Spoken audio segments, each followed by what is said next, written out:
Hello everyone, welcome to battle IAS. I hope आप लोग बहुत अच्छे होंगे। आज हम 8 अगस्त का न्यूज़पेपर एनालिसिस करेंगे। इसमें टोटल मैंने 4 आर्टिकल लिए हैं, जिसमें पहला आर्टिकल डिस्कस करता है supreme court versus Allahabad high court के ऊपर। इसमें मैं आपको समझाऊंगा कि क्या रीजंस हुए जिसकी वजह से इलाहाबाद हाई कोर्ट ने सुप्रीम कोर्ट को ये बात बोली कि भाई साहब आप हमारे मैटर में इंटरवीन मत करिए। ये जीएस पेपर 2 के लिए बहुत ही क्रिटिकल टॉपिक है, क्योंकि अक्सर आपने सुना होगा जुडिशरी, लेजिस्लेटिव, एग्जीक्यूटिव 3 अलग अलग हैं, लेकिन यहाँ पे जुडिशरी आपस में ही कॉन्फ्लिक्ट हो रहा है उनमें। तो ये सारी चीज़ें किस तरीके से एक ब्रॉडर इशू को हाईलाइट करती हैं वो मैं आपसे डिस्कस करूँगा। सेकेंड आर्टिकल डिस्कस करता है उत्तरकाशी में जो फ्लैश फ्लड आए हुए हैं, ये उसके ऊपर डिस्कशन होगा। उसके जो कॉसेज हैं वो अभी भी कंप्लीटली अनक्लियर हैं। मैं आपको समझाऊंगा कि क्यों अनक्लियर हैं, कहाँ कहाँ किस तरीके से साइंटिफिक फॉर्म में हम लैक कर रहे हैं। इसी से कनेक्टेड एक और आर्टिकल नेपाल पे था, जहाँ पे मैंने आपको भोटेकोशी रिवर के ऊपर बताया था। मैं वो भी कनेक्ट करके आपको एक क्रिस्टल क्लियर आइडिया दूंगा। इसे मैं आपको समझाऊंगा क्या होता है ग्लेशियर लेक आउटबर्स्ट, जो रीजंस होते हैं या कुछ और रीज़न है। डीप एक अच्छी खासी नॉलेज आपको मैं प्रोवाइड करूँगा। जीएस पेपर 3 के लिए रिलेवेंट है। थर्ड आर्टिकल डिस्कस करता है इंडिया का जो ग्राउंड वाटर पॉल्यूशन क्राइसिस है वो किस तरीके से डिफरेंट हेल्थ प्रॉब्लम्स को क्रिएट कर रहा है। मतलब जनरली आप देखते होंगे गांव वगैरह में जो पानी होता है उसका कंजम्पशन बहुत ज़्यादा नुकसानदेह क्यों हो रहा है करंटली, किस तरीके से पोल्यूशन इम्पैक्ट कर रहा है वाटर को, और उससे कैसे cancer, organ failure, kidney failure, ये सारी डिसीजेस देखने को मिल रही हैं। जीएस पेपर 1 का सेक्शन जो है वहाँ पे ग्राउंड वाटर जो है उसके लिए रिलेवेंट है। जीएस पेपर 3 एनवायरमेंट कंजर्वेशन के लिए भी ये टॉपिक आपका रिलेवेंट है। इसी से कनेक्टेड जीएस पेपर 1 2023 में क्वेश्चन आया था, why is the world today confronted with the crisis of availability of fresh water resources. तो इससे कनेक्टेड मैं आपको पहले ये आर्टिकल समझाऊंगा। आर्टिकल के पॉइंट्स का यूज़ करके मैं इस क्वेश्चन का प्रॉपर इन डिटेल आपको आंसर प्रोवाइड करूंगा। फोर्थ आर्टिकल डिस्कस करता है प्लेसेस इन न्यूज़ में दारफुर रीजन में नाइला एयरपोर्ट के बारे में आपको बताऊंगा कि कहाँ पे है, कैसे है। खौरतुम के ऊपर मैं आपको बताऊंगा, सूडान के ऊपर बताऊंगा, आखिर कैसे ये सारे के सारे रीजन एक साथ कनेक्टेड हैं। सूडान की बॉर्डरिंग कंट्रीज का क्या रेलेवेंस है, कैसे जियोपॉलिटिक्स में बहुत ही क्रिटिकल चोक पॉइंट पे सूडान एग्जिस्ट करता है, मैं वो समझाऊंगा आपको। पूरा एक मैप पे क्रिस्टल क्लियर नॉलेज दूंगा। इसी से कनेक्टेड 3 से 4 सवाल भी आ चुके हैं पीवाईक्यू में, किसी मतलब डायरेक्टली इनडायरेक्टली फॉर्म में पूछे गए हैं वो, तो वो भी आपके साथ में डिस्कस करूंगा। इसका पीडीएफ आप टेलीग्राम चैनल से बैटल आईएएस के डाउनलोड कर सकते हैं। अगर आपको इस वीडियो से मदद मिलती है, आप फर्स्ट टाइम व्यूअर हैं, तो आप इस चैनल को सब्सक्राइब कर सकते हैं, अपने फ्रेंड्स के साथ शेयर कर सकते हैं, जिससे उनको भी हेल्प मिले। चलिए स्टार्ट करते हैं अपना पहला आर्टिकल। पहला आर्टिकल अब सबसे केस आया वो एक सिविल डिस्प्यूट था। अब जो पार्टी सिविल डिस्प्यूट लेके आई थी उसने रिक्वेस्ट किया कि भाई ये सिविल मैटर नहीं है, ये क्रिमिनल मैटर है, और आप इसको क्रिमिनल सेंस में क्लासीफाई करिए, कैटेगराइज करिए। और जस्टिस प्रशांत कुमार ने एग्री कर दिया, कहा ठीक है ये अब इसको हम क्रिमिनल केस के फॉर्म में देखेंगे। इस वजह से सुप्रीम कोर्ट का तुरंत रिएक्शन आया और सुप्रीम कोर्ट ने कहा कि ये straight away mockery of justice है। तो ये आगे बताने से पहले आपको समझा देता हूँ सुप्रीम कोर्ट इतना ज़्यादा क्यों रिएक्ट कर गया। तो पहले समझिए सिविल डिस्प्यूट क्या होता है। सिविल डिस्प्यूट नॉर्मल जो डिस्प्यूट होता है, कहा सुनी होती है, ठीक है, जहाँ पे किसी की लाइफ नहीं हार्म्ड होती है, वहाँ पे आपका सिविल मैटर आ जाता है। बेसिक लेवल पे देखा जाए, जैसे आपने मुझे 100 रुपये दिए, ठीक है, मैंने आपसे 100 रुपये ले रखे हैं और आप मुझसे मांग रहे हैं, आपने कहा भाई 100 रुपये वापस करो जो आपने दिए हैं। तो मैंने कहा भाई मैं नहीं दे पाऊंगा 100 रुपये। तो आप गए कोर्ट के पास, और कोर्ट के पास जब गए तो आपने तो बेसिकली ये तो सिविल डिस्प्यूट है, लेकिन आपने क्या कहा कि भाई मैंने इनको 100 रुपये दिया और 100 रुपये देने के बाद इन्होंने वापस भी नहीं किया और मुझे मारा भी, और मुझे मतलब मेरी जान को खतरा भी हो गया इससे। तो अब आपने क्या किया, आपने इसको कोर्ट कर दिया एज अ क्रिमिनल डिस्प्यूट। अब ये जो कोर्ट का जज सुन रहा होगा आपकी इस पूरे केस को, ये उसके ऊपर है कि वो इस मैटर को कैसे क्लासिफाई करना चाहता है। तो अक्सर पार्टीज जो होती हैं वो जब किसी दूसरे को लेकर बहुत बुरा सोचती हैं, वो चाहती हैं ज़्यादा से ज़्यादा सजा हो। ये तो आप खुद के समझने की बात है कि जो क्रिमिनल मैटर होंगे उसमें ज़्यादा सजा होगी कंपेयर टू सिविल मैटर। तो इस वजह से पार्टीज भी चाहती हैं क्रिमिनल मैटर हो, अच्छी खासी सजा हो, हमें बड़ी खुशी हो। तो ये मिसयूज़ होता है अक्सर, ठीक है। तो ये सेम चीज़ जब यहाँ पे हुई, एग्जैक्टली क्या है केस वो किसी को अभी नहीं पता है, ये सारी की सारी इन हाउस है। लेकिन सुप्रीम कोर्ट ने ऑन स्पॉट इस चीज़ को देखा कि भाई ये सिविल डिस्प्यूट को क्रिमिनल मैटर में इसको क्लासीफाई कर दिया गया है, तो कहा कि भाई ये कंप्लीटली क्रिमिनल लॉ का मिसयूज है। सिविल डिस्प्यूट में आप क्रिमिनल लॉ को डाल क्यों रहे हो? इससे तो जो बेगुनाह लोग होंगे वो भी गुनाहगार साबित हो जाएंगे। तो उन्होंने इस चीज़ को कहा कि ये पूरी तरीके एब्सर्ड है, ये अनपार्डनेबल है। इन शॉर्ट आप एक चीज़ को समझिए, क्या जस्टिस प्रशांत कुमार ने कोई जजमेंट दे दिया था? सोच के देखिए, क्या कोई जजमेंट आया? आंसर इज नहीं। ये तो अभी बहुत ही इनिशियल स्टेज में कैटेगराइजेशन ही हो रहा था, तो उसमें आके इंटरवीन कर दिया सुप्रीम कोर्ट ने। आप एक लाइन में ही ध्यान रखना, भी जो मैंने बोला, ये अभी सिर्फ कैटेगराइजेशन की स्टेज में चल रहा था केस, ठीक है? तो जब कैटेगराइजेशन की स्टेट में चल रहा है तो क्या कोई जजमेंट आया? Answer is no. तो इसी का सहारा लेके जो हाई कोर्ट के जजेस थे, 13 हाई कोर्ट के जजेस ने स्ट्रेट अवे सुप्रीम कोर्ट के इस डायरेक्टिव को अपोज किया।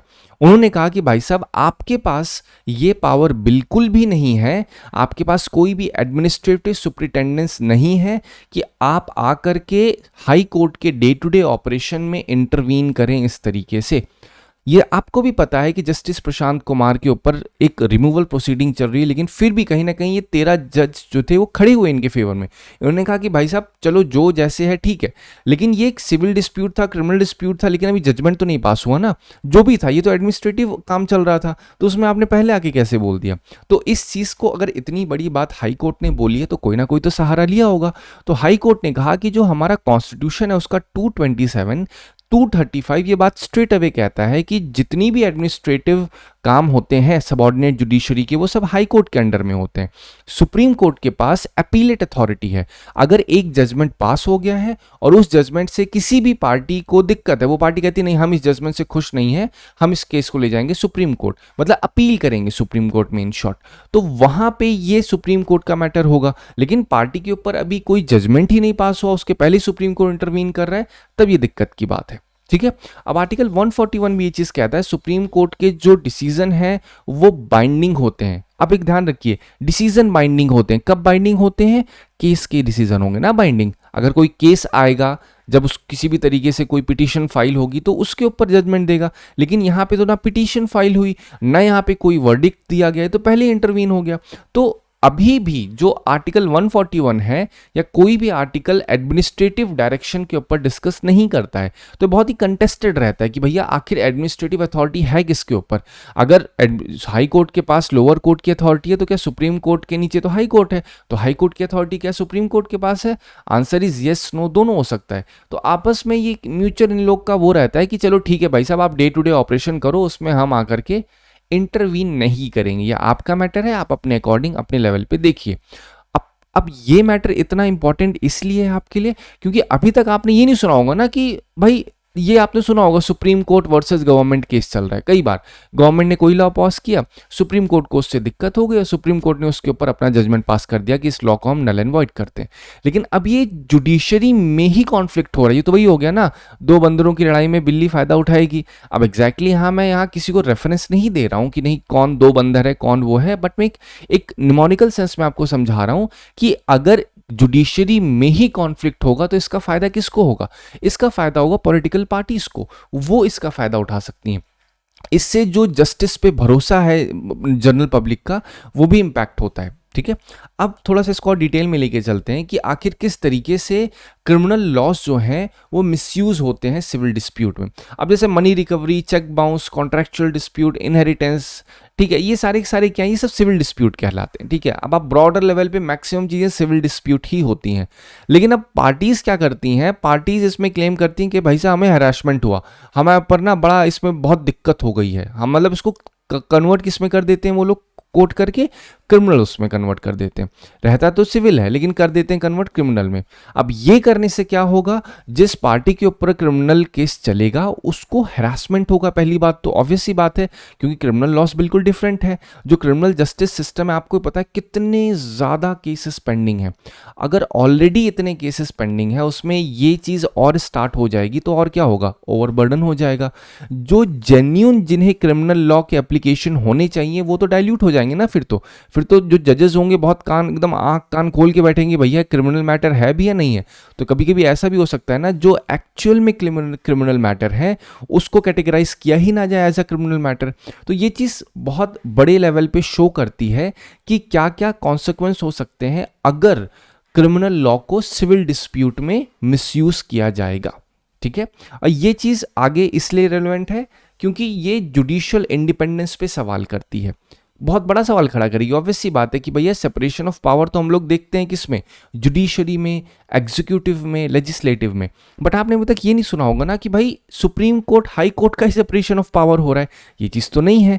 तो इस वजह से जुडिशियल इंडिपेंडेंस पे सवाल खड़ा करती है, जुडिशियल अकाउंटेबिलिटी पे भी सवाल खड़ा करती है कि जो सुप्रीम कोर्ट का रोल एक्चुअली में है क्या हाई कोर्ट की ऑटोनॉमी ज़्यादा है या सुप्रीम कोर्ट का रोल इतना ज़्यादा है कि वो हाई कोर्ट की ऑटोनॉमी जाके इंटरवीन कर सकता है। ये सारे क्वेश्चंस हैं जो खड़े उठते हैं, ठीक है। फिर रूल ऑफ लॉ को भी हाईलाइट करता है कि भाई ऐसा नहीं होना चाहिए कि जो ओवर क्रिमिनलाइजेशन है सिविल डिस्प्यूट का वो चीज़ इम्पैक्ट कर दे रूल ऑफ लॉ के ऊपर, मतलब ऐसे इंसानों को सजा मिले क्रिमिनल में बल्कि वो सिविल डिस्प्यूट है। वही सेम चीज़ मेरा कंसर्न लीजिए, आपने मेरे ऊपर केस कर दिया, मैंने ना आपको हैरास किया ना मैंने आपको मारा पीटा, लेकिन फिर भी आपने मेरे ऊपर केस कर दिया क्रिमिनल वाला। अब क्रिमिनल का केस चलेगा तो पेंडिंग रहेगा, तो इसके ऊपर मुझे कितना हैरासमेंट होगा, इससे कितनी प्रॉब्लम फेस करने को मिलेगी। तो ये सारी चीज़ें शो करेंगी कि क्या क्या प्रॉब्लम्स प्रिवेल कर रही है अपनी जुडिशरी में, ठीक है।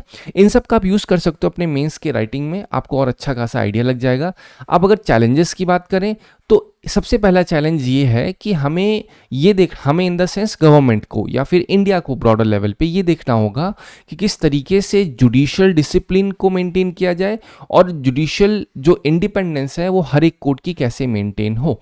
अब इंडिपेंडेंस कहने का मतलब है, मतलब एक जनरल ये माना जाता है कि जो भी कोर्ट है उसकी आपस में एक अपने में एक इंडिपेंडेंस होती है। इंडिपेंडेंस इन द सेंस वो कैसे काम करेगी, क्या उसका डे टू डे ऑपरेशन होगा, वो अपने अकॉर्डिंग देखेगी, उसमें कोई दूसरा कोर्ट इंटरवीन नहीं करता। दूसरे कोर्ट का इंटरवेंशन तब होता है जब कोई वर्डिक्ट पास हो जाता है। तो एक चैलेंज भी हमारे सामने शो करता है कि किस तरीके से एक बैलेंस को लाया जाए।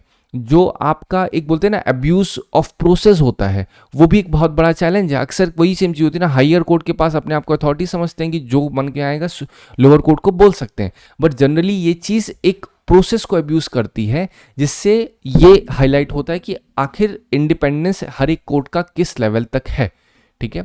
पब्लिक ट्रस्ट भी एक बहुत बड़ा चैलेंज है मेंटेन करना। अगर इस तरीके से इंटर कोर्ट डिसएग्रीमेंट्स होगा, हाई कोर्ट सुप्रीम कोर्ट में डिसएग्रीमेंट होगा, तो पब्लिक ट्रस्ट सोचे कि भाई साहब जब ये आपस में ही नहीं सुलह कर पा रहे तो हम कैसे ट्रस्ट करें। तो ये सारे एक सिंपल पॉइंट्स हैं जो अपने आंसर में आप लिख सकते हैं। चैलेंजेस सुप्रीम कोर्ट या फिर जुडिशरी में कभी कोई पूछ जाए क्या क्या चैलेंजेस प्रिवेल कर रहे हैं, तो अक्सर हमेशा दिमाग में होता है एक ही चीज़ बोलोगे, चैलेंजेस क्या प्रिवेल कर रहे हैं भाई साहब, बहुत सारे केसेस हैं, ये एक बहुत बड़ा चैलेंज है। लेकिन अब ये एक नया चैलेंज है कि आपस में भी इन लोगों में एक इंटर कोर्ट डिसएग्रीमेंट चल रहा है, जो कि एक चैलेंज को शो करता है। इसको आप यूज करके आंसर में लिख सकते हैं। इसका सोल्यूशन क्या है? एक पहला सोल्यूशन तो ये है, इसका एक प्रॉपर प्रोसीजरल गाइडलाइंस होनी चाहिए कि जिससे सबसे पहले तो जो क्रिमिनलाइजेशन है सिविल मैटर्स का वो कम हो। दूसरी चीज़ क्या है? जुडिशियल ट्रेनिंग होनी चाहिए, जिससे जजेस को ये समझ में आए कि भाई सिविल मैटर है तो उसको सिविल मैटर में ही रखना है, किस तरीके से क्या क्या तरीकों का यूज़ करना है, जिससे वो ये समझ सकें कि क्या ये सिविल मैटर कोई क्रिमिनल मैटर है या एक्चुअली में सिर्फ एक कोटिंग की जा रही है। तो एक प्रॉपर आइडिया के लिए एक प्रॉपर जुडिशियल ट्रेनिंग होने की ज़रूरत है। इंस्टीट्यूशनल डायलॉग होने चाहिए सुप्रीम कोर्ट में, हाई कोर्ट में, डिफरेंट कोर्ट्स में, जिससे पब्लिक का परसेप्शन ना खराब हो। और इसमें ज़रूरी नहीं है कि ये चीज़ बहुत पब्लिक होनी चाहिए, प्राइवेट लेवल पे भी मीटिंग्स हों, आपस में लोग डिस्कस करें कि भाई साहब आप अपनी दिक्कतों को बताओ, हम अपनी दिक्कतें। चलता रहेगा आगे क्योंकि इसके ऊपर बहुत सारे आर्टिकल सब आएंगे, सुप्रीम कोर्ट भी इसमें कुछ ना कुछ बोलेगा, तो देखने वाली चीज़ होगी। इससे कनेक्टेड और जो चीज़ें आएंगी इन फ्यूचर मैं आपको अच्छे तरीके से उसको समझाता रहूंगा, ठीक है। 23 में क्वेश्चन आया था, the supreme court of India has held in some judgements that the reservation policies made under 16(4) of the constitution would be limited by article 335 for maintenance of efficiency of administration. तो ये बिल्कुल सही है। अब इसके लिए आपको आर्टिकल 16(4) पता होना चाहिए, किस तरीके से आर्टिकल 16(4) का यूज करते हैं और आखिर उस 16(4) का रिलेवेंस 335 से कैसे है। अब आपको 335 लेट से नहीं पता है, तो हमेशा ध्यान रखिए कि क्वेश्चन में कह रहे हैं सुप्रीम कोर्ट ने कुछ जजमेंट्स में कहा है ये चीज़। जब भी सम लिख के आए तो अपने दिमाग में डाल लो कि हाँ कुछ ना कुछ तो कहा ही होगा। मतलब सिंपल पूछो why UPSC said this thing, मतलब सम कहा है तो सम आप सोच के देखो, क्या आज तक पिछले 60 से 70 साल में एक भी केस में सुप्रीम कोर्ट ने ये चीज़ नहीं बोली होगी, है कि नहीं। अगर ये लिखे होते supreme court has held in 10 cases या इन 12 केसेस, तब आपका तुरंत का तुरंत कान खड़ा होना चाहिए कि नहीं यहाँ कुछ गलत हो सकता है। या फिर कि क्वेश्चन में ये चीज़ लिखी हो कि supreme court of India has not held in any judgement, तब तो गलत ही हो जाएगा क्योंकि एनी लिखा हुआ है। तो ये सब तरीके होते हैं जिससे आप समझ सकते होंगे। आपके लिए पॉसिबल नहीं है ना कि आप सारे के सारे आर्टिकल को अच्छे से पढ़ लो। सेकेंड स्टेटमेंट क्या कहता है, the article 335 of constitution of India defines efficiency of administration. तो हमेशा एक चीज़ ध्यान रखिए, कॉन्स्टिट्यूशन में किसी भी चीज़ की डेफिनेशन मैक्सिमम नहीं प्रोवाइडेड है। मैं मैक्सिमम कह रहा हूँ, ये नहीं कह रहा कि एकदम 0 नील बटा सन्नाटा हो रखा है, ऐसा बिल्कुल नहीं है। बस ये पॉइंट है कि जो आपका 335 आर्टिकल है क्या उसमें डेफिनेशन एफिशिएंसी ऑफ एडमिनिस्ट्रेशन की है या नहीं है। तो कभी भी इस तरीके से पूछा जाए कॉन्स्टिट्यूशन डिफाइन करता है तो वो चीज़ 99% गलत होगी। 1% अगेन चांसेस हो सकते हैं यूपीएससी कोई इधर उधर ट्रैप का यूज़ कर ले। बट अगर आपको नहीं पता है तो आप एक बोलते हैं ना अपना एक तुक्का ले सकते हो इस चीज़ को कि हाँ डिफाइन नहीं होगा कॉन्स्टिट्यूशन में। जब ये स्टेटमेंट गलत होगा तो आराम से जहाँ जहाँ गलत है तो आप बता सकते हो कि ये फर्स्ट तो सही होगा नहीं, सेकंड भी नहीं सही होगा, फोर्थ भी नहीं सही होगा, तो आपका सी आराम से सही होगा। आपको सिर्फ एक चीज़ पता होगी ना, आप उससे कई चीज़ें कनेक्ट कर सकते हैं, राइट। चलो आते हैं हम नेक्स्ट आर्टिकल पे। नेक्स्ट आर्टिकल में समझाने से पहले आपको मैं एक पहले बेसिक आइडिया दे देता हूँ कि हुआ क्या। आपने नोटिस किया होगा, आपने अक्सर वीडियो भी देखे होंगे, अभी आपको मैं दिखाऊंगा, आपको एक आइडिया लगेगा उससे। हुआ क्या है, फ्लैश फ्लड आए हैं, ठीक है। फ्लैश फ्लड मतलब क्या होता है, फ्लैश मतलब अचानक से, ठीक है। फ्लड मतलब बाढ़, कुछ भी हो सकता है किसी भी फॉर्म में। तो अचानक से बहुत बड़े लेवल पे बाढ़ आई और उसने क्या किया, उसने वहाँ की जो पूरी की पूरी पॉपुलेशन थी, वहाँ पे जो कंस्ट्रक्शन था, ह्यूमन हैबिटेशन था, पूरी तरीके से डिस्ट्रॉय हो गया, ठीक है। ये बेसिक इसका इम्पैक्ट था। अब इससे पॉइंट ये हो रहा है कि एग्जैक्टली कॉज क्या है वो अभी तक एस्टेब्लिश नहीं हो सका है। तो जो पॉसिबल कॉजेज बोले जा रहे हैं, पहला कहा जा रहा है ग्लेशियर लेक आउटबर्स्ट एक रीज़न हो सकता है। दूसरा हैवी रेन एक रीज़न हो सकता है जिससे लैंडस्लाइड को ट्रिगर हुआ। तीसरा क्लाउड बस्ट हो सकता है। अब मैं आपको तीनों को समझाने से पहले पहला एक एक करके समझाता हूँ। पहला है ग्लेशियर लेक आउटबर्स्ट। अब ये होता है, ग्लेशियर लेक आउटबर्स्ट होता क्या है, आपको पता है जो ये रीजन है ये हिमालय का रीजन है, ठीक है। मान लेते हैं ये पहाड़ है और ग्लेशियर है इसमें, ठीक है। अब अक्सर क्या होता है कि ग्लेशियर, ये ग्लेशियर समझ लो इसको, ठीक है। पहाड़ नहीं, सो ग्लेशियर समझो, इतना ग्लेशियर है। यहाँ पे धीरे धीरे धीरे ये एक रिवर आराम से फ्लो कर रही है। मान लो रिवर फ्लो भी नहीं कर रही, यहाँ पे लेट्स से एक एक्स सेटलमेंट है, वाई सेटलमेंट है, जो भी अपने आप में, ठीक है। अब यहाँ पे क्या होता है, जब इसका स्लोप, ये जो स्लोप देख रहे हैं ना, इस जहाँ पे ये स्लोप का एरिया, यहाँ पे धीरे धीरे बर्फ पिघलती है, सूरज की रोशनी पड़ती है, तो यहाँ पे क्या होता है, वाटर इकट्ठा हो जाता है। वाटर क्या होता है, एक्यूमुलेट हो जाता है यहाँ पे। अब जब वाटर एक्यूमुलेट होता है तो ये बेसिक इसका ग्रेविटेशन काम करता है इसके स्लोप के ऊपर। तो अक्सर क्या होता है कि ये जो टॉप इसका टिप देखते हो आप ग्लेशियर की, जब पानी इतना इकट्ठा हो जाता है कि वो इसकी पूरी की पूरे पहाड़ को ही तोड़ दे। इस पहाड़ में जितनी स्ट्रेंथ है रुकने की, वो स्ट्रेंथ आपकी बहुत कम पड़ जाए कंपेयर टू जितना प्रेशर ये पानी जो इकट्ठा हो रखा है ग्लेशियर से वो जो लगा रहा है। तो अक्सर क्या होता है, अचानक से ये टूट जाता है ग्लेशियर पूरा। ग्लेशियर क्या होता है, कंप्लीटली ये ग्लेशियर पूरी तरीके से ब्रेक डाउन होता है और एकाएक ही जो इतना वाटर स्टोर हो रखा है, ऐसा तो नहीं एक दो बूंद होगा, बहुत एक्सेसिव वाटर जो स्टोर होगा ये सब का एक साथ आता है। और जब एक साथ वाटर पूरा फ्लो करेगा तो ये पूरा का पूरा रीजन डिस्ट्रॉय हो जाएगा। पहला तो ये है, ऐसे तो होगा ना। आप सोच, ग्लेशियर लेक मतलब जो ग्लेशियर से लेक बना है उसका आउटबर्स्ट हो जाना। आउटबर्स्ट मतलब पूरी तरीके से फट जाना। और फटेगा क्यों, फटने का एक ही कारण है, जब इसका प्रेशर बहुत ज़्यादा हो जाएगा इसके रोकने की शक्ति से, बहुत ही सिंपल सी भाषा में, तब ग्लेशियर लेक आउटबर्स्ट होता है। दूसरा रीज़न क्या है, हैवी रेन हो सकती है। ये भी एक रीज़न हो सकता है कि मान लेते हैं कि ये यहाँ आपका ये रीज़न है, यहाँ पे माउंटेन्स हैं, ठीक है। ये लेट्स से ये आपके माउंटेन्स हैं, ठीक है। डिफरेंट वेरिएशन माउंटेन है। यहाँ पे आपका क्या है, एक्स वाई सेटलमेंट है मान लेते हैं। अब हुआ क्या, बारिश हो रही है, ठीक है। यहाँ पे क्या हो रही है, बारिश हो रही है। अब बारिश होने से क्या हुआ, यहाँ पे जो आपकी लैंड होगी, लैंड में जो सॉइल होगी, डबरीज होगी, वो क्या होगी, टूटना स्टार्ट हो जाएगी। और टूट के क्या होगी, वो लैंडस्लाइड कर देगी, जिसकी वजह से पानी इकट्ठा होगा, इकट्ठा होकर के फिर एकदम एकाएक आएगा यहाँ पे। ऐसा भी तो होता है ना, मान लेते हैं ये एक पहाड़ है और ये पहाड़ थोड़ा सा कट जाता है, ठीक ठीक है, कट जाता है और कटने के बाद ये पहाड़ इतना बचता है। ठीक, अब यहाँ पे पानी इकट्ठा हो गया, पानी फिर वही सेम चीज इकट्ठा हो गया, अब इतना ज़्यादा हो गया कि नीचे पानी जो सॉइल है वो होल्ड ही नहीं कर पाएगा, तो फिर से टूटेगा और फिर से टूटने के बाद क्या होगा, लैंडस्लाइड होगा, और लैंडस्लाइड होने से फिर से डिस्ट्रक्शन होगा। तो दूसरा कॉज ये बताया जा रहा है। तीसरा क्लाउड बर्स्ट बताया जा रहा है। क्लाउड बर्स्ट में क्या होता है, क्लाउड बर्स्ट एक ऐसा एक बोलते हैं ना फिनोमिना होता है। एक नॉर्मल बारिश होती है, नॉर्मल बारिश में क्या होता है, बोलेंगे भाई इतने एमएम की हो रही है, ठीक है, लेकिन जब विद इन 1 आवर 20 सेंटीमीटर तक बारिश इतनी ज़्यादा हो जाए, 20 सेंटीमीटर समझ रहे हो आप, मतलब ये अगर बेस लेवल है, मतलब इतनी बारिश 20 सेंटीमीटर लेवल तक बारिश हो जाए तो उसे कहा जाएगा भाई बादल फटे हैं, तभी एकाएक इतना पानी एक इतने कम रीजन में गिरा है। तो दो क्राइटेरिया होती हैं क्लाउड बर्स्ट की, एक सर्टेन स्पेसिफाइड रीजन होगा पहले, उस रीजन में कुछ सर्टेन ड्यूरेशन में बहुत एक्सेसिव वाटरफॉल हो जाए, रेनफॉल हो जाए, जिसको हम लोग जनरली कहते हैं क्लाउड बर्स्ट हुआ है। तो इन तीनों रीजन में से क्या एग्जैक्टली रीजन है वो अभी भी नहीं पता चला है। ये अभी भी इन बोलते हैं ना इन डिस्कशन है, ये इन रिसर्च है कि एग्जैक्टली क्या रीजन हो सकता है इसका। ठीक है, चलो अब इसमें इसरो का रोल क्या है। इसरो ने प्रॉपर इसका एक डैमेज असेसमेंट किया है। कैटोसैट 2S सैटेलाइट इमेजेस के द्वारा ये देखा गया है कि भाई साहब एग्जैक्टली 13 तारीख को क्या सिचुएशन थी, फिर 7 तारीख को क्या सिचुएशन, 7 तारीख मतलब ये 1 साल का इन्होंने पूरा डेटा एनालिसिस किया है कि ऐसा तो नहीं है कि भाई ये सिचुएशन बन रही थी धीरे धीरे स्लो या लेटेंट फॉर्म में, मतलब वो बाढ़ आने ही वाली थी, यहाँ पे फ्लड आने ही वाला था, हम लोग ध्यान नहीं दे पाए। तो एनालिसिस कर रहे हैं। अब एनालिसिस का फ़ायदा क्या होगा, ऐसा नुकसान दोबारा किसी और दूसरी जगह ना हो। अब इसी से कनेक्टेड एक आर्टिकल था, नेपाल में फ्लड आई थी जिससे भोटेकोशी रिवर जो थी वो अचानक से बोलते ना कोई दिक्कत नहीं थी, सब कुछ एकदम शांत था, पूरा का पूरा फ्लडिंग आ गया।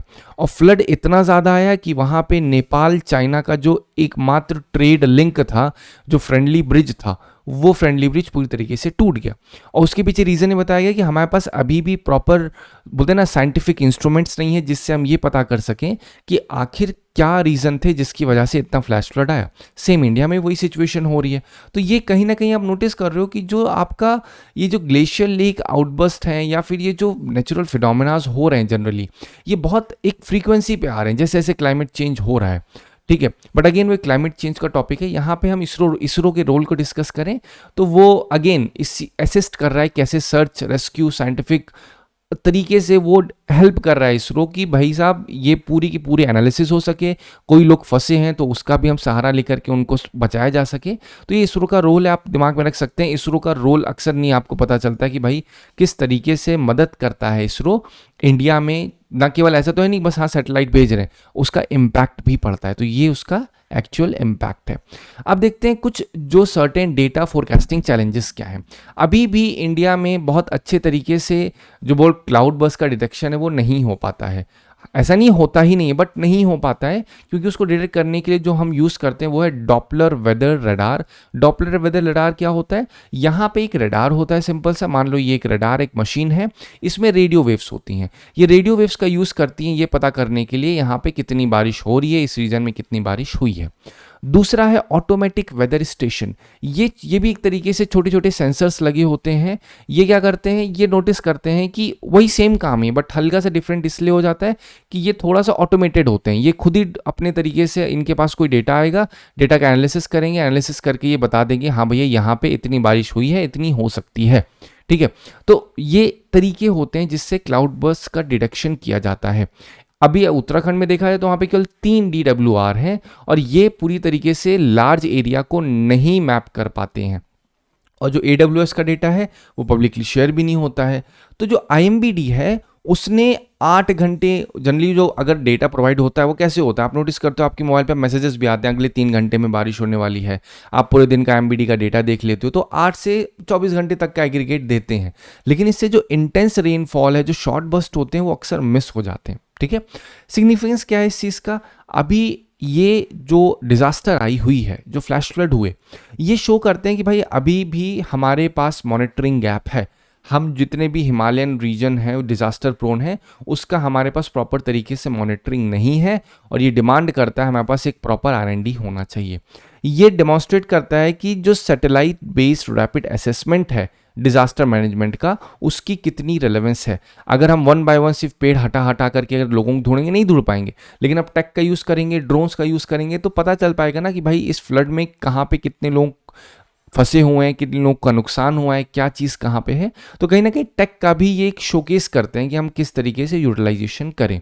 ये एक बहुत ही बोलते हैं ना एक डेंस ऑब्जर्वेशन नेटवर्क की नीड को भी डिमांड करता है, जिससे लोकलाइज्ड एक्सट्रीम वेदर इवेंट्स अच्छे से डिटेक्ट किए जा सकें। अभी तक क्या हो रहा था, एक ब्रॉडर लेवल पे एक रीजन, ये स्टेट में इस समय इतनी बारिश होगी, ये अक्सर होता है, लेकिन स्टेट में डिफरेंट डिफरेंट छोटे छोटे रीजन्स होते हैं। खासकर अगर आप हिमालयन स्टेट्स की बात करोगे, वहां पे हर 1 किलोमीटर पे वेदर इवेंट बदलता है, तो वहां पे हमें नेटवर्क भी वैसे होना चाहिए जो लोकलाइज्ड हो, जिससे जो एक्सट्रीम वेदर इवेंट्स हैं उसकी मॉनिटरिंग की जा सके, उसको अच्छे से समझा जा सके, समझने के बाद उसके लिए स्टेप्स लिए जा सकें, जिससे अगर डिजास्टर होने वाली है तो पहले से पता होगा, लोग खाली कर देंगे, घर जाएगा ठीक है, लेकिन ह्यूमन मोर्टालिटी होगी तो अपने आप में बहुत बड़ी बात है।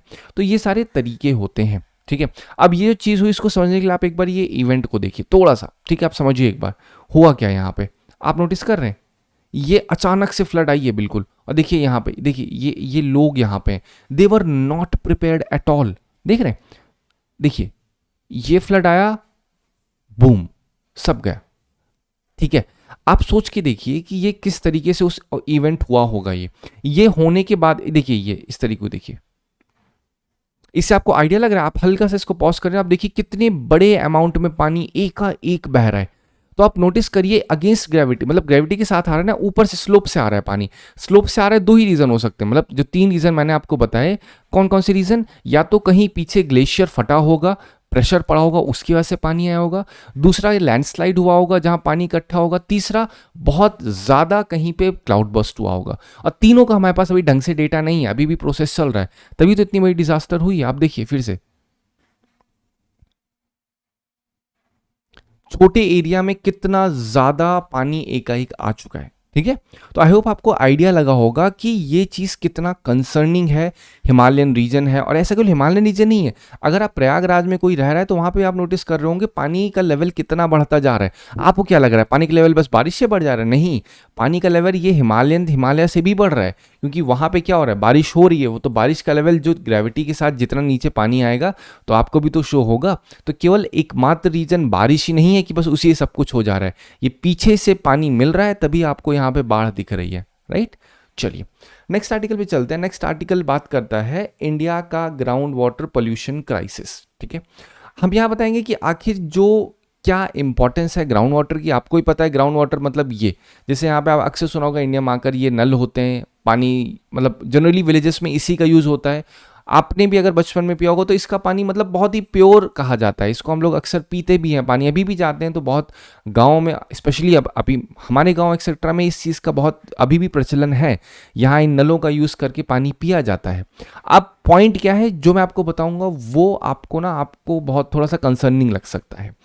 होता क्या है कि जो ग्राउंड वाटर है 85% रूरल ड्रिंकिंग नीड को फुलफिल करता है, 65% इरिगेशन जो खेती की रिक्वायरमेंट होती है उसमें ग्राउंड वाटर मतलब क्या होता है, ग्राउंड मतलब ग्राउंड के अंदर वाटर, ये जो ग्राउंड है आपका धरती के अंदर वाटर उसी को बोलेंगे हम लोग। तो अब क्राइसिस क्या है इसकी, इसमें कंटैमिनेशन बहुत बढ़ रहा है, nitrate, fluoride, arsenic, uranium, heavy metal, इन सब का कंटैमिनेशन इतना बढ़ता जा रहा है कि ये एक पब्लिक हेल्थ हैजार्ड बन रही है। अब इसको समझने के लिए सेंट्रल ग्राउंड वाटर बोर्ड ने अपनी एक रिपोर्ट दी और उसमें क्या पाया कि नाइट्रेट 20% सैंपल, 440 डिस्ट्रिक्ट में 20% सैंपल में नाइट्रेट मिला है। और नाइट्रेट क्या है, कहाँ से आया, फर्टिलाइजर्स, जो अक्सर मान लो ये यहाँ पे एक लेडी है, ये नल है, इसी के बगल जस्ट बगल में मान लो एक आपका क्या है लैंड है, लैंड पे खेती हो रही है, वहाँ पे एक्सेसिव फर्टिलाइजर यूज़ हुआ। अब फर्टिलाइजर क्या होगा, नीचे लीच आउट होकर आ जाए, ग्राउंड में जाएगा। अब नीचे जब वो ग्राउंड वाटर में जाएगा तो वही तो ग्राउंड वाटर ऊपर ले रहे हो भैया, कौन सा वहाँ पे आरओ वाटर लगा हुआ है, ये पानी जो आ रहा है नीचे से आरओ तो लगे नहीं है, ये तो ग्राउंड वाटर ही आ रहा है। तो अगर यहाँ पे फर्टिलाइजर्स बहुत यूज़ होंगे तो वो जा करके क्या करेंगे, वो इन्वॉल्व इसके साथ मिल जाएंगे, और मिल जाएंगे तो अगर आप इसका कंजम्पशन इन जो आप देख रहे हो छोटे छोटे मग, अगर इनका कंजम्पशन पानी के लिए करेंगे तो इम्पैक्ट तो पड़ेगा ही। तो कॉसेस क्या है नाइट्रेट का? Fertiliser overuse, septic tank leakage, ये भी एक रीज़न होता है। अक्सर आप नोटिस करते होंगे कि जो आपकी टॉयलेट्स बनी होती हैं, टॉयलेट्स के पीछे जो टैंक बने होते हैं, टैंक को अक्सर प्लास्टर नहीं किया जाता, लोग सोचते हैं चलो कोई बात नहीं इसको मिट्टी में ही रखो जाने दो, तो वो भी अक्सर लीच आउट होकर दिक्कत पैदा करता है। ठीक है, इससे रिस्क क्या है? ब्लू बेबी सिंड्रोम, ये भी इन्फेंट्स में होने की, क्योंकि ये ऐसा तो है नहीं अपने घर पे आरओ लगवाया होगा इन लोगों ने, या अपने बच्चों को भी गर्म करके एकदम पानी पिला रही होंगे। अरे इनके बच्चे भी तो खेल रहे हैं ना यहाँ पे छोटे छोटे, वो भी तो पानी पियेंगे, इसका पानी जब पियेंगे तो इम्पैक्ट भी होगा इससे। अभी भी देखा जाए 56% डिस्ट्रिक्ट में सबसे बोलते हैं ना, ये एक्सीड जो सेफ लेवल होता है उससे 56% ज़्यादा है। फ्लोराइड देखा जाए 9% सैंपल में फ्लोराइड पाया गया है, और फ्लोराइड से डेंटल और जो आपकी हड्डियों की प्रॉब्लम होती है वो फ्लोराइड की वजह से होती है। 230 डिस्ट्रिक्ट इम्पैक्टेड है। आर्सेनिक की बात की जाए तो ये गैंगेटिक बेल्ट में बहुत ज़्यादा है, WHO का जो स्टैंडर्ड है उससे भी ज़्यादा है। इससे cancer, neurological disorder, over extraction से और ज़्यादा सिचुएशन खराब होती है। अब गैंगेटिक रीजन में से कानपुर का रीजन मानो, कानपुर को बहुत पोल्यूटेड कहा जाता है। अब सोच के देखिए, जो रिवर है, रिवर बेड में अगर इतना ज़्यादा केमिकल को डाला जाएगा तो पहली बात तो रिवर में एसिडिफिकेशन बढ़ेगा, है कि नहीं? अब जब वो बढ़ेगा तो सी पे भी इम्पैक्ट होगा, सी पे इम्पैक्ट होगा तो वहाँ की मैरीन लाइफ पे भी इम्पैक्ट होगा। लेकिन अभी हम डिस्कस कर रहे हैं ग्राउंड वाटर पे। अब ये जो केमिकल्स को एक तो रिवर में डाला जा रहा है, और लेकिन जब वो रिवर तक नहीं पहुँच पाते हैं तब तो ग्राउंड वाटर में जाएंगे। जब ग्राउंड वाटर में जाएंगे तो उससे इम्पैक्ट भी बढ़ेगा। ठीक है, तो ये आर्सेनिक जो है इम्पैक्ट किस किस की चीज़ों पर करता है? Cancer, neurological disorder. यूरेनियम का भी इम्पैक्ट होता है पंजाब के मालवा रीजन में, जैसे फर्टिलाइजर का यूज़ है, ओवर पंपिंग की वजह से भी यूरेनियम का वहाँ पे प्रेजेंस पाया गया। हैवी मेटल जैसे लीड, कैडमियम, क्रोमियम, मरकरी, ये सब इंडस्ट्रियल डिस्चार्ज से निकलते हैं और ये पॉल्यूट कर देते हैं। माइक्रोबियल कंटैमिनेशन जो होता है वो भी इम्पैक्ट करता है डिफरेंट डिजीज, कोलेरा, फिर डायसेंट्री, हेपेटाइटिस, ये सब क्या होती हैं? ये सब इम्पैक्ट होता है किस चीज़ का? अगर आप कोई एक ऐसा पानी पी रहे हो जो कि पॉल्यूटेड है, पॉल्यूटेड मतलब बैक्टीरियल पानी। अब आपको थोड़ी पता है, मान लो यहाँ इसी के पीछे ये नल है, यहाँ पे मान लेते हैं, इसी के जस्ट बगल में एक टॉयलेट थी मान लेते हैं, ठीक है, टॉयलेट है और उससे लीक हुआ पानी जो है, बैक्टीरिया है, वो आके मिल गया इस पानी के साथ, तो भाई पी तो आप भी रहे हो ना, तो उसका इम्पैक्ट नहीं पड़ेगा? सोच के देखिए, बिल्कुल पड़ेगा। और वो इम्पैक्ट पड़ने से डिफरेंट बैक्टीरियल डिसीजेस होती हैं। ठीक है, चलो एग्जाम्पल देखे जाए, वो एग्जाम्पल भी आप कोट कर सकते हो अपने आंसर में। बागपत के रीजन में 13 डेथ किडनी फेलियर से मतलब हुई हैं। ठीक है, और इसको लिंक किया जा रहा है आसपास जो पेपर शुगर मिल से जो गंदगी निकलती है उससे कनेक्ट किया गया। जो जलाओ है वहाँ पे पेट्रोलियम लाइक फ्लूइड जो है हैंडपंप से निकल रहे हैं, तो ये भी एक बहुत बड़ा कंसर्न है। जैसे अगर बात करें भुवनेश्वर की, वहाँ पे जो आपका सीवेज है उससे बहुत ही मास इलनेस हुई है लोगों में। तो ये सारी चीज़ें एग्जाम्पल्स हैं जिसका यूज़ करके आप बता सकते हैं क्या क्या प्रॉब्लम है। और कुछ होता है ऐसा हो क्यों रहा है, आखिर क्यों हम नहीं सही कर पा रहे हैं? तो उसमें सबसे पहली चीज़ है कि एक लीगल कवरेज प्रॉपर नहीं है। लीगल कवरेज में क्या है? वाटर एक्ट 1974 अच्छे तरीके से ग्राउंड वाटर को एड्रेस नहीं करता है। अभी भी जितने भी इंस्टीट्यूशन है जैसे CGWG, क्या ये क्या है? Central ground water board, central pollution control board, state pollution control board, ये सारे के सारे इंडिपेंडेंटली काम करते हैं। और इंडिपेंडेंट काम करने की वजह से क्या होता है? आपस में कोऑर्डिनेशन नहीं हो पाता, जिस वजह से एक सिस्टमैटिक यूनिटरी स्टेप नहीं ले पाते। एक स्टैट्यूटरी अथॉरिटी प्रॉपरली अभी भी नहीं है जिससे एक रूल्स को एनफोर्स किया जा सके। मॉनिटरिंग पुअर है, ओवर एक्सट्रैक्शन तो ऑलरेडी हो ही रहा है, मतलब वाटर टेबल में अब इरिगेशन इतना कर रहे हैं सारे के सारे लोग कि उन्हें, और इसमें देखो अगेन यहाँ पे किसान की फॉल्ट नहीं दे सकते हैं कि भाई उसे पानी चाहिए, वो पानी का एक ओवर एक्सट्रैक्शन कर रहा है। पॉइंट ये है कि जब उसके पास प्रॉपर फैसिलिटी नहीं होगी, प्रॉपर अवेयरनेस नहीं होगी, तो हर इंसान करेगा। ऑब्वियसली आप और मैं अलग नहीं है। अगर हमें आपको अवेयरनेस नहीं पता होगी कि ये जो हम एक्सेसिव वाटर को इरिगेट के लिए इरिगेशन में यूज़ कर रहे हैं, खेती में यूज़ कर रहे हैं, इसका इम्पैक्ट हो सकता है। अगर हमें नहीं पता होगा कि भैया फर्टिलाइजर से किस तरीके से इतनी डिफरेंट डिसीजेज हो सकती हैं, तो हम तो करते ही जाएंगे। तो अवेयरनेस सबसे बड़ी चीज़ है। और इंडस्ट्रियल नेग्लिजेंस, ये तो ऐसे लोग हैं जिनको पता भी है कि इससे क्या हो सकता है, बट स्टिल इनका बहुत ही मिनिमल ओवरसाइट होता है, कंप्लायंस बहुत ही लेस करते हैं। क्यों करते हैं? क्योंकि अभी प्रॉपर स्टैट्यूटरी बैकिंग नहीं है। अच्छे तरीके से जितने भी डिफरेंट ऑर्गेनाइजेशन हैं वो अपने में काम कर रही हैं, जिस वजह से काम नहीं हो पाता है ढंग से। ये इस आर्टिकल में डिस्कस किया गया है। हेल्थ इम्पैक्ट, ये भी एक बार बस आप पढ़ लो, फ्लोराइड का क्या इम्पैक्ट होता है, आर्सेनिक से स्किन कैंसर किस तरीके से होता है, नाइट्रेट से इन्फेंट की डेथ कैसे हो जाती है, uranium organ damage, kidney disease, heavy metal से न्यूरोलॉजिकल डिसऑर्डर डेवलपमेंट डिले होता है। सोल्यूशन क्या है? सोल्यूशन पहली बात तो ये है, एक national ground water pollution control का एक फ्रेमवर्क बनना चाहिए, जिससे डिसाइड हो भाई साहब किस एरिया में कितना ग्राउंड वाटर है, कितना उसमें पोल्यूशन है, किस तरीके से उसे टैकल करना है। मॉनिटरिंग बहुत ही मॉडर्न होनी चाहिए, रियल टाइम सेंसर्स लगने चाहिए और पब्लिक पे इसके डेटा को रिलीज किया करना चाहिए। जो इसका रेमेडी है वो टारगेटेड होनी चाहिए। ऐसा नहीं है कि भाई साहब हम बोले कि आज से पूरा कल भारत साफ हो जाएगा, नहीं। जैसे आइडेंटिफाई हुआ है, लेट्स से 230 डिस्ट्रिक्ट्स हैं, तो पर्टिकुलर डिस्ट्रिक्ट में उस पर्टिकुलर एरिया में 1 बाय 1 टारगेट होना चाहिए कि किस जहां पे कितना एफर्ट डालना है जिससे यहाँ की सफाई की जा सके। वेस्ट एंड एफ्लुएंट रिफॉर्म भी होने चाहिए, जिससे इंडस्ट्रीज को रेगुलेट किया जाए कि वो गंदगी सीमित मात्रा में फैलाएं, और इवन तो अगर फैला रही है तो किस तरीके से उसको डिस्पोज करना है, ये भी एक बहुत बड़ा सवाल उठता है। इसी से कनेक्टेड मैंने आपको एक आर्टिकल भी समझाया था, जहां मैं आपको बता रहा था कि गवर्नमेंट अब क्या कर रही है, एनवायरमेंट मिनिस्ट्री ने एनवायरमेंट रेगुलेशन रूल्स लाए हैं, जिसमें जितने भी हजार्डस वेस्ट जिन कंपनीज ने फैलाए थे उनके ऊपर पॉल्यूटर पे प्रिंसिपल अप्लाई होगा। व्हाट इज पॉल्यूटर पे प्रिंसिपल? इसका मतलब होता है जिसने गंदगी की है, मान लो अगर मैं एक इंडस्ट्री वाला हूं, मैंने 2020 में 100 यूनिट गंदगी फैलाई थी और इंडस्ट्री छोड़ के चला गया, वो गंदगी केमिकल वाली गंदगी थी, तो अब court in the sense government मेरे पास आएगी, बोलेगी भाई साहब ये गंदगी फैलाए हो, इसको साफ करो, ठीक है, इसका इतना पेमेंट करो। तो ये होता है जो गवर्नमेंट इसके लिए स्टेप्स ले रही है, ठीक है। बट ये वे फॉरवर्ड है, वे फॉरवर्ड में आप लिख सकते हो गवर्नेंस सिटीजन सेंट्रिक होना चाहिए, इंस्टीट्यूशनल अप्रोच ऐसा होना चाहिए इसमें इंटीग्रेटेड हो, मतलब डिफरेंट जो जैसे सेंट्रल ग्राउंड वाटर बोर्ड है, सेंट्रल पोल्यूशन कंट्रोल, ऐसा नहीं है कि डिफरेंट तरीके से अलग अलग काम कर रहे हैं, ये सब इंटीग्रेटेड होके एक ऐसा अप्रोच बनाए कि हमें मिल करके ग्राउंड वाटर को अच्छे तरीके से टैकल करना है, ग्राउंड वाटर क्राइसिस को टैकल करना है, जिससे लोगों की प्रॉब्लम कम हो सके।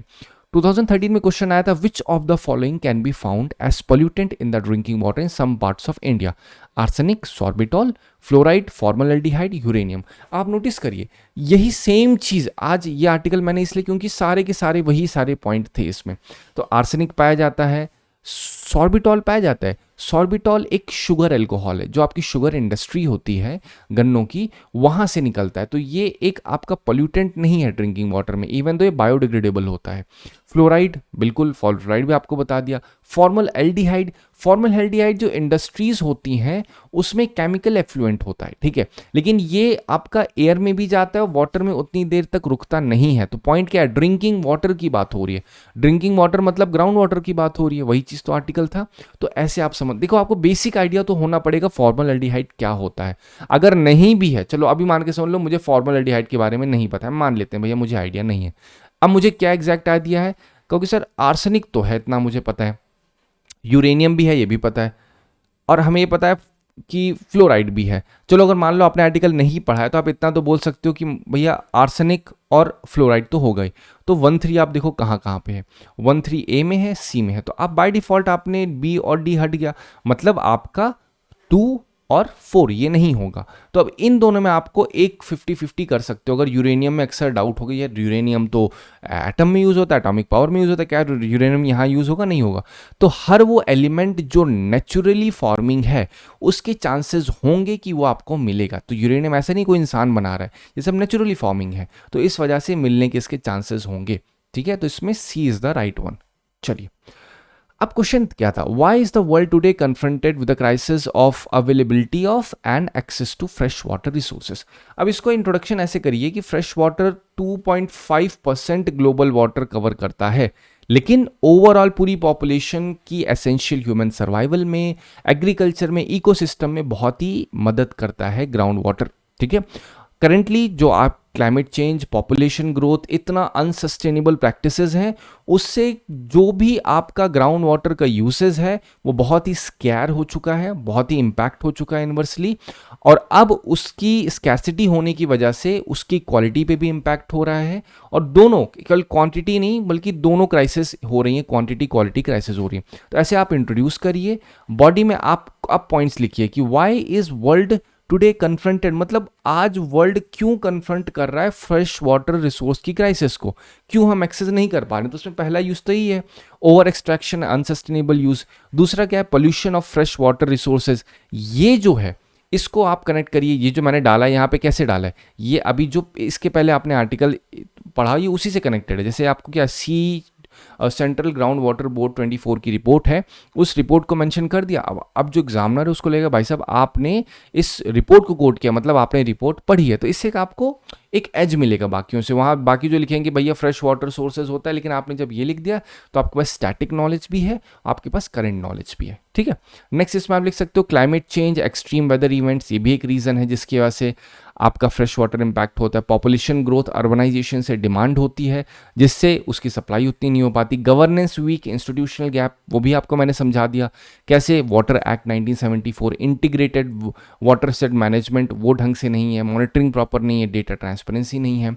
जियोपॉलिटिकल एंड सोशल इनक्वालिटीज़ भी है, मतलब अभी भी अर्बन, रूरल, रिच, पुअर में एक प्रॉपर डिवाइड है। जैसे अभी आपको मैंने इमेज दिखाया था, वहाँ पे एक लेडी नल से भर रही है, लेकिन ये अर्बन एरिया में नहीं है। अर्बन एरिया में क्या है, सबके घर में आरओ लगा मैक्सिमम में, तो ये कहीं ना कहीं शो करता है एक्सेस अनइक्वल है। कंक्लूजन में आप कैसे करिए? कंक्लूजन में जो आपने इंट्रोडक्शन में लिखा हुआ है, जो आपने लिखा हुआ है बॉडी में, उन सबको कनेक्ट करिए और यहाँ कंक्लूड करिए कि फ्रेश वाटर क्राइसिस केवल आपका सेफ एक्सेसिबिलिटी के ऊपर नहीं बात करता है। उसको सही करने के लिए हमें मल्टी प्रॉन्ग्ड स्ट्रैटेजी बनानी होगी, जिससे स्ट्रिक्ट पोल्यूशन कंट्रोल हो सके, सस्टेनेबल एक्सट्रैक्शन हो सके, एफिशिएंट इरिगेशन हो, क्लाइमेट अडेप्टिव पॉलिसीज हो, मॉडर्न मॉनिटरिंग इंफ्रास्ट्रक्चर हो, पार्टिसिपेटरी गवर्नेंस हो। और ये सब करने से हम लोग कहीं ना कहीं जो फ्रेश वाटर क्राइसिस है उसको सही कर सकते हैं। अगर नहीं करेंगे तो उससे ये चीज़ और ज़्यादा प्रॉब्लमैटिक होगी, इससे पब्लिक हेल्थ इमरजेंसीज बढ़ेंगी, सोशल अनरेस्ट बढ़ेगा, पब्लिक हेल्थ इमरजेंसी बढ़ेगी तो इंडिया की इकोनॉमी पे इम्पैक्ट होगा, हेल्थ डिमांड होगी। हर एक गरीब इंसान के लिए पॉसिबल नहीं है कि अपोलो मेदांता में जाएगा, वो इंसान अभी भी जाता कहाँ पे? गवर्नमेंट हॉस्पिटल को यूज़ करता है। जब गवर्नमेंट हॉस्पिटल में जाएंगे तो वहाँ पे प्रॉपर तरीके से केयर करने के लिए भी गवर्नमेंट को पैसा चाहिए। तो अगर हेल्थ इमरजेंसी इतनी होगी और अच्छी खासी पॉपुलेशन ही बीमार पड़ जाएगी तो कैसे काम हो पाएगा? फिर तो इकोनॉमी भी इन्वर्सली इम्पैक्ट होगी। तो ये सारी चीज़ें एक साइकिल में चलती हैं जो आपको समझनी होगी, ठीक है। चलो लास्ट आर्टिकल बात करते हैं। लास्ट आर्टिकल में क्या हुआ है, जो सूडान है उसने एयर स्ट्राइक की है दारफुर एयरपोर्ट पे, ठीक है। इसमें 40 मर्सनरीज मरे हैं। आपको एक इन शॉर्ट समझा देता हूँ हुआ क्या है। यहाँ पे एक नयाला एयरपोर्ट है, नियाला एयरपोर्ट, इस एयरपोर्ट के ऊपर स्ट्राइक की है सूडान एयरफोर्स ने।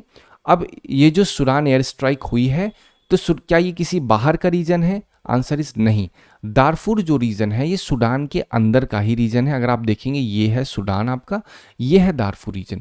अब ये दारफुर रीजन जो यहाँ गोल्ड बहुत है, तो अक्सर क्या होता है कंट्री यूएई वो कॉन्ट्रडिक्शन में काफ़ी रहते हैं। तो सूडान का ये कहना है कि भैया यहाँ ये जो दारफुर रीजन में आपका नायला एयरपोर्ट था, यहाँ पे यूएई ने बहुत सारे वेपन्स को सप्लाई किया था। अब बोलो सर क्या गवर्नमेंट क्या कर रही थी यहाँ पे? क्योंकि यहाँ पे ऑलरेडी आपने देखा होगा जो डिफरेंट रेबल ग्रुप्स होते हैं वो अपनी अपनी टेरिटरी क्लेम कर लेते हैं। तो ये जो दारफुर रीजन है यहाँ पे जो पैरामिलिट्री है, इनकी खुद की गैंग है यहाँ चलती है प्रॉपर तरीके से, तो इन लोगों ने अपना पूरा क्लेम कर रखा है और इसमें सपोर्ट भी कहीं ना कहीं बाहर से मिलता है। किसने? मतलब क्लेम यही होता है कि यूएई सपोर्ट करता है इन सब मर्सनरीज ग्रुप को। मर्सनरी क्या होते हैं? मर्सनरी ऐसे ग्रुप्स होते हैं, ऐसे मैन होते हैं जो कि पैसों के लिए काम करते हैं, उनकी कोई पार्टी नहीं होती। दे आर जस्ट लाइक 100 रुपए दो काम कराओ खत्म बात, ये ऐसे होते हैं, ठीक है।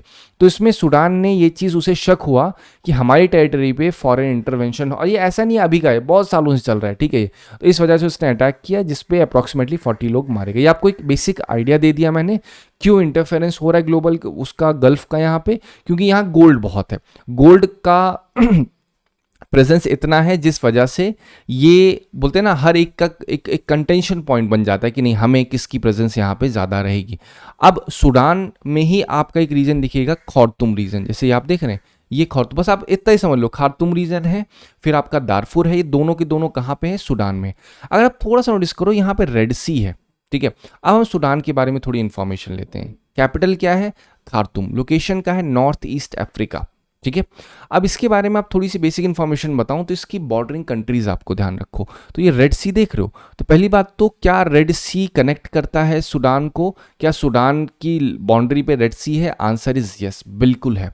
रेड सी को अब आप ऐसे समझो कि रेड सी की बॉर्डरिंग कौन कौन से, इजिप्ट भी है, सूडान भी है, इरिट्रिया भी है, ठीक है। तो ये सारी की सारी इसकी बॉर्डरिंग है, इससे सवाल भी उठे हुए हैं। अब अगर नॉर्थ बॉर्डर इजिप्ट है नॉर्थ बॉर्डर, फिर आपकी जो लिबिया है ये नॉर्थ वेस्ट बॉर्डर है, आपकी जो इरिट्रिया है और आपका रेड सी ये ईस्ट में पड़ता है, जो इथियोपिया आप देख रहे हो ये साउथ ईस्ट में पड़ेगा। साउथ सूडान जो है वो आपका साउथ में, पहले पूरा सूडान एक साथ था पर 2000 में क्या अलग हो गया, सूडान अलग हो गया, साउथ सूडान अलग हो गया। साउथ वेस्ट में सेंट्रल अफ्रीकन रिपब्लिक है, ठीक है। वेस्ट में क्या है, चड। अब आप देखिए ये आपको दिमाग में होना चाहिए सूडान, क्योंकि इससे कनेक्टेड सवाल आए हुए हैं, आपको पता भी होने चाहिए। ज्योग्राफिकल रेलेवेंस आप देखोगे तो यहाँ से देखो, आपने नील रिवर सुना होगा, तो यहाँ पे ब्लू और वाइट, ये नील रिवर, ऐसा ना समझो कि ब्लू और वाइट ये सिर्फ नेम है, ठीक है। तो ये दोनों पास होके यहाँ पे खार्तूम पे कनेक्ट होती हैं।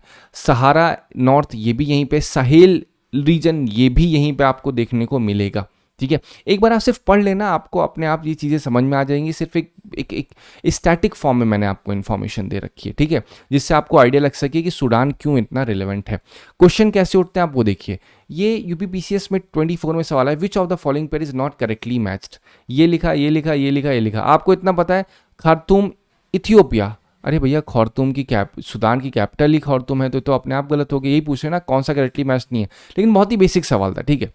अब यहाँ पे देखो 24 में यूपीएससी के सवाल, consider the following statement, there is instability and worsening security situation in Sahel region. बिल्कुल सही, ठीक है।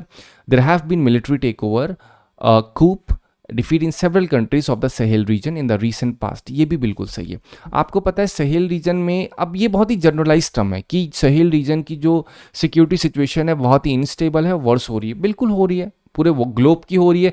एक बार को तो अमेरिका कहा जाए तो भी मानिए, हाँ हो ही रही है, ठीक है। तो इसमें ए इज द राइट वन। अब आपका काम यह है कि आप ये डालिए, आपका सिंपल सा गूगल पे डालिए कि दारफुर सूडान यूपीएससी पीवाईक्यू, आप डालेंगे आपको दिख जाएगा कि यूपीएससी में कैसे सवाल दारफुर से सूडान से पूछे गए हैं। 2 और सवाल हैं इसके ऊपर, और भी सवाल थे बट मैंने आपको यहाँ इसलिए लिखा ताकि आप थोड़ा सा, ये जितने मैप बेस्ड सवाल होते हैं ना ये एग्जीक्यूटिव बेस होते हैं। आप खुद से जब एग्जीक्यूट करोगे ना एक्शन को तो आपको ज़्यादा समझ में। मैं आपको भी एक एग्जाम्पल बता दूँ, दारफुर रीजन सूडान, तो वो चीज़ सब पढ़ लोगे उस समय समझ में आएगी, लेकिन आप भूल जाओगे लेटर ऑन उसको। इस वजह से मैं कह रहा हूँ आप इसको नेट पे डाल के एक बार सर्च ज़रूर करिएगा। Thank you so much for watching. I hope आपको इस पूरे वीडियो से मदद मिली होगी।